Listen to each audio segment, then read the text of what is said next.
একটা কথা আপনাদের সবাইকে বলি, আমার কিন্তু সৌদি আরবে যখন আমি ছিলাম টাকার মূল্য কিন্তু আমি দেই নাই। অনেক টাকা মানে কি রিয়াল, অনেক রিয়াল আমি হাতে গণেছি, কিন্তু সেই রিয়াল যে বাংলার অনেক টাকা হয় সেটা কিন্তু ভেবে দেখিনি। তখন টাকাকে টাকা মনে করিনি, রিয়ালকে রিয়াল মনে করিনি। 2 হাতে কামাই করেছি আর 6 হাতে ভেঙেছি, কিন্তু সময় থাকতে রিয়ালের মূল্য দেইনি, টাকারও মূল্য দেইনি। তাই এখন বুঝতে আছি যে টাকা ছাড়া দুনিয়াতে চলা সম্ভব না। টাকাই হলো মূল চাবিকাঠি।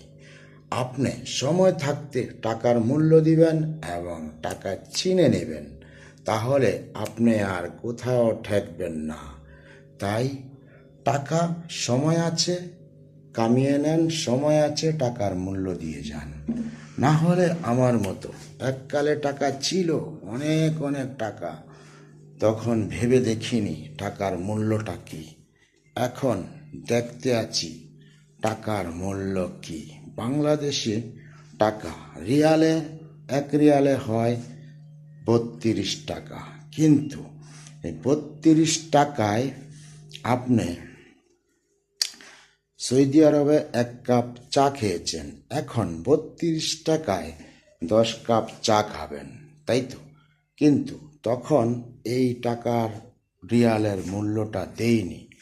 প্রতিদিন যে টাকা, যে রিয়াল খরচ করেছি সেটা হিসাব করলে একদিন বাংলার হয়ে যাবে না হলেও 5,000 টাকার উপরে, 10,000 টাকা, 20,000 টাকা এমন হয়ে যাবে একদিন খরচ করেছি। কিন্তু এখন বাংলাদেশে 1,000 টাকা একদিন কামাতে আপনার মাথার ঘাম পায়ে পড়ে যাবে, তারপরে আপনার 1,000 টাকা হবে না। তাই ভাইয়ারা, সবাইকে বলি, যে যেখানে থাকেন না কেন, অল্প প্রবাসে যারা আছেন এবং দেশে যারা আছেন, সবাই টাকার মূল্য দিবেন। সময় থাকতে টাকা কামিয়ে নেবেন এবং টাকা হাতে ধরে রাখবেন, টাকার সম্পদ কিনে রাখবেন, জায়গা কিনে রাখবেন, ব্যাংক ব্যালেন্স করে রাখবেন, তাহলে শেষকালে এসে আপনার টাকার জন্য কোনো ঘাটতি হবে না। টাকা আপনার পকেটে আছে, আপনার শরীর গরম, টাকা পকেটে নেই, আপনার শরীর ঠান্ডা, তখন দেখবেন গরমের দিনেও আপনার কিন্তু শীত করবে, শীতের দিনে তো বরফের মতো লাগবে, গরমের দিনেও শীত করবে। কেন? আপনার